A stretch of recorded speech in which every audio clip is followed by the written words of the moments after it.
And education business is the most profitable business in today's era. School, college marks are just a numerical representation. It's not an achievement. Let's take an example.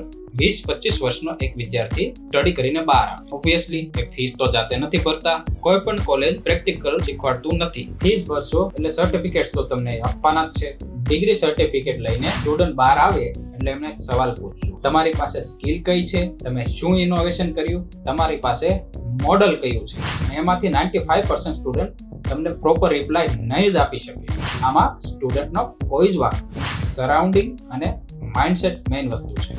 શું ખબર કોઈ વ્યક્તિ પોતાની અંદર એક પરમાણુ શક્તિ લઈને બેઠું હોય, એમને બસ એક સ્પાર્કની જરૂર છે.